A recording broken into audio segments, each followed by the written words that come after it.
Marie Curie, the only woman and the first person in history to win 2 Nobel Prizes in 2 different fields. But few know that behind that glory was a life filled with loss, loneliness, and sacrifices that leave the world in silence. She didn't just fight against society's prejudices. She sacrificed her health, her happiness, and ultimately her own life, all in pursuit of the light of science. So what turned a poor girl from Poland into one of the greatest legends in the history of science? Today, let's explore the life and career of a small woman with extraordinary brilliance, Marie Curie. Born in hardship, driven by knowledge. In 1867, in Warsaw, a little girl named Maria Skłodowska was born, the person the world would later know as Marie Curie. Her father, Władysław Skłodowski, was a dedicated teacher, a man who always believed that knowledge could change one's destiny.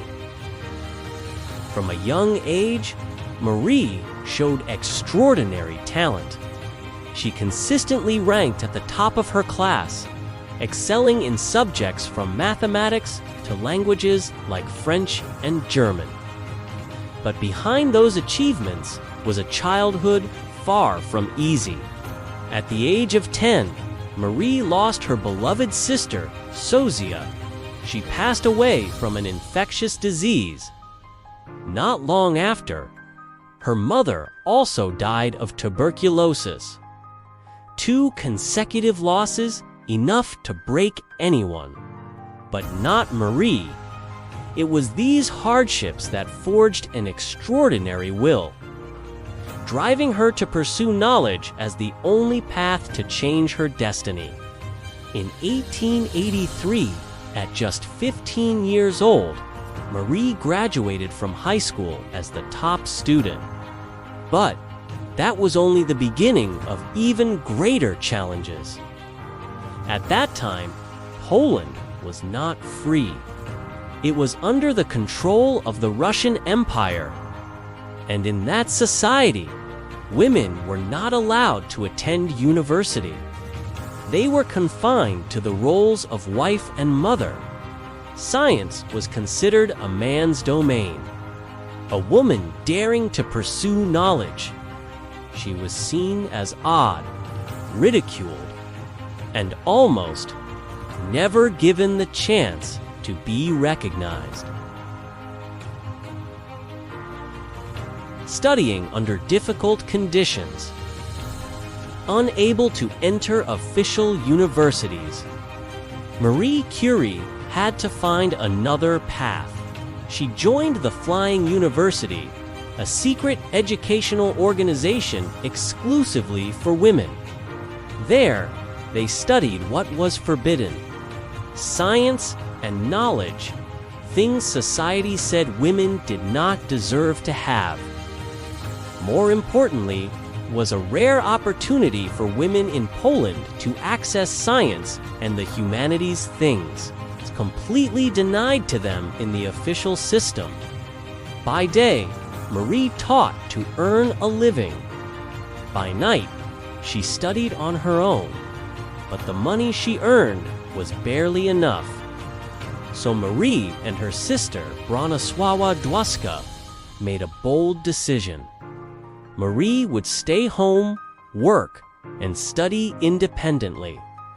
She would send money to her sister in Paris to study medicine. In return, one day, her sister would help Marie achieve her own dreams. At 19, Marie left the city to go to a remote countryside as a private tutor. The work lasted from morning until night, tiring, repetitive, and with no way out. But whenever she had a moment, she studied, because she knew this was the only path to change her destiny. Challenges of living in Paris. In 1891, when her sister, Bronislawa, had settled into life, Marie received news that she could go to Paris. 24-year-old Marie left Poland to study at the University of Sorbonne. The Sorbonne was one of the most prestigious universities in Europe. At first, she lived with her sister's family, but every day she spent nearly an hour traveling by horse-drawn carriage to get to school, wasting both time and money. On top of that, living with her sister meant that Marie was often involved in the Polish expatriate community in Paris. While it offered support, it also carried risks. Marie understood that being too closely connected could affect her future and even endanger her family back home. After only a few months, she decided to move to the Latin Quarter, closer to the university and surrounded by other students. Her new life of independence was extremely harsh. To save money, Marie often went hungry, surviving on bread and tea. She wore the same old clothes repeatedly and spent nearly all her limited funds on books and study materials. By day, she attended classes. By night, she tutored to earn a little income. Yet, it was never enough. There were moments when hunger and study pressures caused her to faint from exhaustion. Financial struggles weren't the only obstacle. Language barriers and gaps in knowledge from her self-taught education in Poland made it difficult to keep up with her peers at first. But Marie never gave up. With extraordinary perseverance, she graduated at the top of her class in physics in 1893. A year later, she earned a degree in mathematics, opening the path for her to become one of the greatest scientists in history. It was these challenging years in Paris that forged the remarkable determination and resilience of Marie Curie. Fated love. While searching for a laboratory to continue her research, Marie had the opportunity to meet Pierre Curie through an introduction by the Polish physicist Józef Wirusz Kowalski. Through their conversations, a mutual affection gradually developed. Pierre was quickly drawn to the woman who appeared serious and reserved, yet radiated a passionate love for science. Soon after, he proposed marriage, but Marie declined. She planned to return to Poland after completing her studies to become a teacher. Understanding her wishes, Pierre was willing to give up his career in France and follow her to Poland, even if it meant becoming a French language teacher. However, a sudden turn of events changed everything. In the summer of 1894, when Marie returned to Poland seeking a job, she was rejected by the University of Krakow simply because she was a woman. This news deeply disappointed Pierre. He wrote to persuade Marie to return to Paris, where she could continue her scientific journey. In return, Marie encouraged Pierre to complete his doctoral research. With mutual support and motivation, in March 1895, Pierre successfully defended his research on magnetism and earned his doctorate. Their love was not only a meeting of minds, but also a driving force that pushed both of them further in science. In 1895, they married in a simple ceremony, becoming lifelong partners and collaborators. In July 1897, Marie gave birth to their first daughter, Irene Jolie Curie, who would later become a Nobel Prize-winning scientist herself. Discovering a new element. To support his wife, Pierre Curie arranged for Marie to work in a laboratory. There, they began studying the mysterious rays emitted by uranium, a phenomenon recently discovered by Henri Becquerel. These rays could pass through solid objects and affect photographic plates, a property that was not yet understood at the time. But then, Marie noticed something even more astonishing. The uranium-containing, or pitchblende, was far more radioactive than pure uranium. There could only be one explanation. Within it lay an element no one had ever discovered. This bold hypothesis was initially met with skepticism from the scientific community, yet Marie did not waver. The couple embarked on a near-impossible quest to uncover this hidden element. They crushed the ore, dissolved it in acid, and repeatedly applied painstaking separation techniques in rudimentary and limited conditions. After months of relentless work, they discovered a new substance with radioactivity 330 times stronger than uranium. They named it polonium in honor of Marie's homeland, Poland. But the mystery did not end there. The remaining, or after removing polonium, still emitted an extraordinarily strong energy. This meant that another element, even more powerful, was hidden within. In 1898, they announced the discovery of the second element, radium. But there was a problem. They could not yet isolate it. To continue, Marie turned to a factory in Austria where uranium was extracted, leaving the remaining ore as waste. To her, that waste was a treasure. Tons of ore were transported to the laboratory, and a grueling process began. Marie had to stir enormous vats of solution, boil, filter, and crystallize, repeating the procedure hundreds of times. Their laboratory was hot, cramped, and filled with chemicals. Her hands were often scratched and burned, yet she pressed on. At that time, they had no idea that they were being exposed to something extremely dangerous, radioactivity. Finally, after years of relentless work, in 1902, Marie Curie successfully isolated pure radium, a discovery that completely transformed the course of scientific history and laid the foundation for the era of radioactivity research that followed. Injustice and the Nobel Prize in Physics.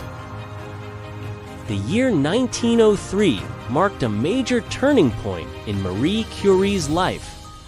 She was awarded a doctorate in science from the University of Sorbonne with outstanding distinction, a rare achievement at that time. In the same year, the couple received an invitation from the Royal Society of London to lecture in England, signaling recognition from the international scientific community. But the true pinnacle came with the 1903 Nobel Prize in Physics. The award was split into two parts. Half went to Henri Becquerel, and the other half to Pierre and Marie Curie for their research on the phenomenon of radioactivity. However, few people know that, initially, Marie's name was not even on the nomination list.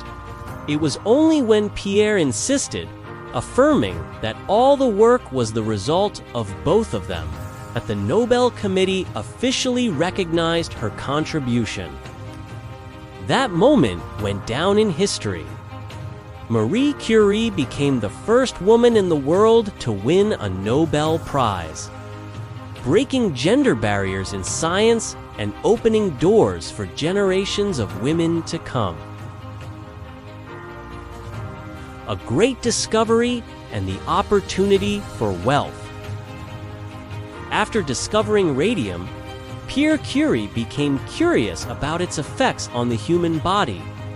He conducted a dangerous experiment himself, applying radium directly to the skin of his hand. The results were alarming. The skin was severely damaged and took weeks to heal. Yet this opened up an entirely new avenue. If radium could destroy living tissue, could it also kill diseased cells? In 1901, at St. Louis Hospital, Dr. Henry Alexander Danlos began using radium to treat skin disorders.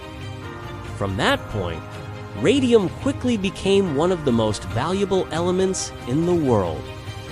Its price soared to $100,000 per gram, equivalent to about $1.3 million today. But what was even more remarkable was the choice made by Marie and Pierre Curie. They could have patented their discovery and become immensely wealthy. Yet they chose not to. The couple decided to publish all their research openly, free for the entire world. No copyrights, no exclusivity, no profit, only science, and the desire to advance humanity. It was this selfless dedication that made them icons not just of science, but of humanity itself. Moving forward alone. In 1906, tragedy struck. Pierre Curie died in a horse-drawn carriage accident on the streets of Paris. Marie Curie was left alone with 2 young children and a career still unfinished. To her, Pierre was not just a husband, he was a soulmate. The only person who truly understood and shared her passion for science. His sudden departure left a void that nothing could fill. Yet Marie did not collapse. She decided to continue the path that they had begun together. Soon after, she was appointed professor at the University of Sorbonne, becoming the first woman to teach there. Reflecting on her loss, Marie once wrote, "I felt as if I could not go on, but I knew I had to continue the work we started." Her reputation spread far and wide. Universities around the world awarded her honorary doctorates. But Marie did not stop there. She continued her research on radium, the element that had changed her life. In 1911, she published an important work on measuring radioactivity.